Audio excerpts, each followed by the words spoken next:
한덕수 전 국무총리가 오늘 오전 내란 특검에 출석했습니다. 피의자 신분으로 조사를 받고 있는데요. 특검은 그동안 관련자들을 조사하고 압수물을 분석하면서 혐의 다지기에 주력을 해왔었죠. 자, 오늘 조사 이후에 곧장 한덕수 전 총리에 대한 신병 확보, 그러니까 구속 여부를 결정할지 이 영장 청구에 대한 관심이 모아지고 있습니다.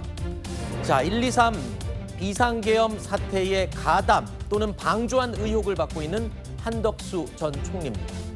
지난달 2일에 첫 조사를 받았었고 오늘 2차 조사는 약 50일이 지난 뒤에 다시 조사를 받게 되는 겁니다. 먼저 모습 보시죠. 여전히 내란에 가담하거나 동조하지 않으셨다는 입장이신가요? 계엄군과 챙기는 동안 시급이 다르다는 보도에 어떤 입장이신가요? 고생 많으십니다. 계엄 선포 측과 추경호 의원과 어떤 내용으로 통화하셨습니까?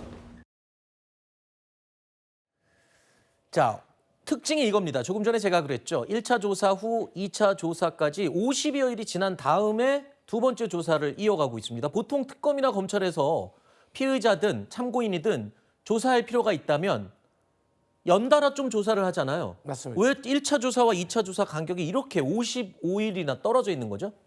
일단 뭐 특검에 제가 뭐 속해 있지 않기 때문에 정확히 장담할 수는 없겠지만 추측을 네. 해보면 일단 첫 번째로는 한덕수 전 국무총리와 관련해서 최초에는 본인의 진술이라든지 다른 국무위원들의 진술 같은 것을 종합을 했을 때 아마 그 비상계엄과 관련해 가지고 방조를 하거나 같이 공모를 하거나 그런 혐의는 조금 낮았던 걸로 판단을 했던 것 같아요. 하지만 그 이후에 대통령실 대회의실의 CCTV가 공개가 되면서 그동안 한덕수 전 국무총리가 국회와 언론에 대고 했던 내용들이 다 거짓임이 드러난 거거든요. 그러면 수사지휘부에서 그때부터 수사 방향을 다시 설정을 하고 그 주변인과 그리고 최근에도 이 계엄과 관련해 가지고 국회의원들 소환까지 있지 않았습니까? 그러면 국회의원을 소환한다는 것은 나름대로 특검에서 준비해야 될 것들이 많이 있는 것이거든요. 그래서 그동안의 수사를 하는 어떤 진행함에 있어서 준비해야 될 것들이 많았던 것 같고 또 두 번째로는 사실 이제 50일 만에 소환을 한다는 것이 또 포인트가 될 수가 있는데 네. 한덕수 전 국무총리로서는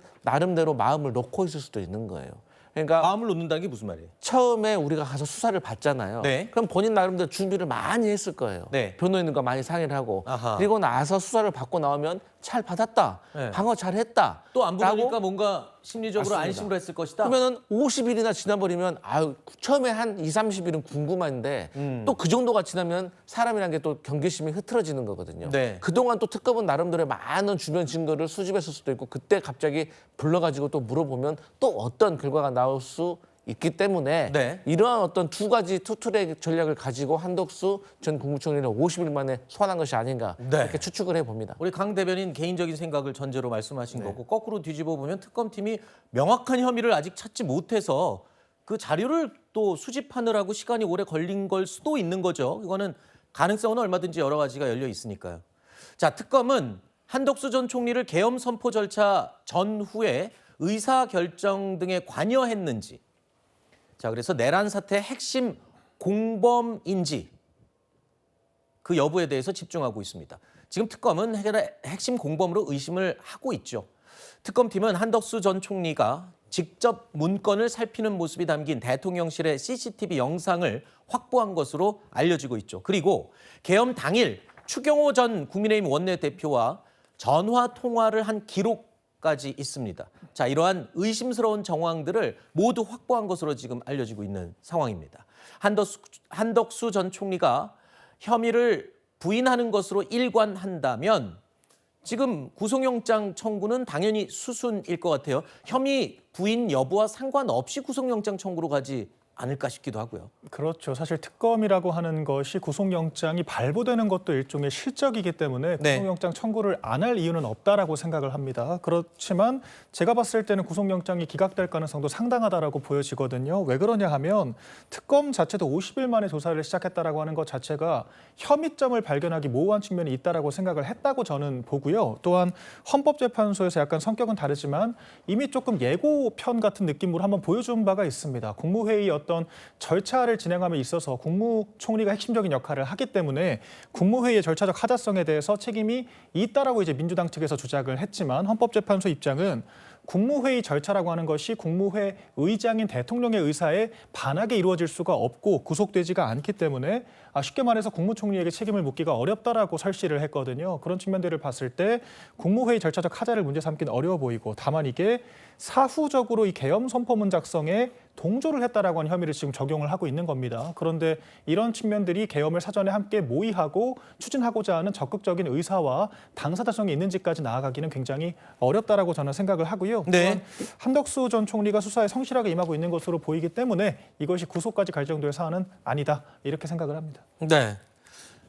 일단 이상민 전 장관, 해안부 장관의 경우에는 내란 우두머리 다음으로 무거운 내란 중요 임무 종사 혐의가 적용이 됐습니다. 내란 중요 임무 종사.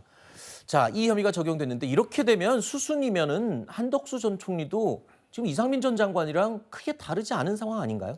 그럼요. 이제 사실 구속영장 실질심사는 우리가 잘 알지만 증거인멸 혐의가 있냐 없냐예요. 근데 제가 앞서 말씀드렸지만 한덕수 전 국무총리는 이미 증거인멸 혐의가 만천하에 드러난 상황인 것이고요.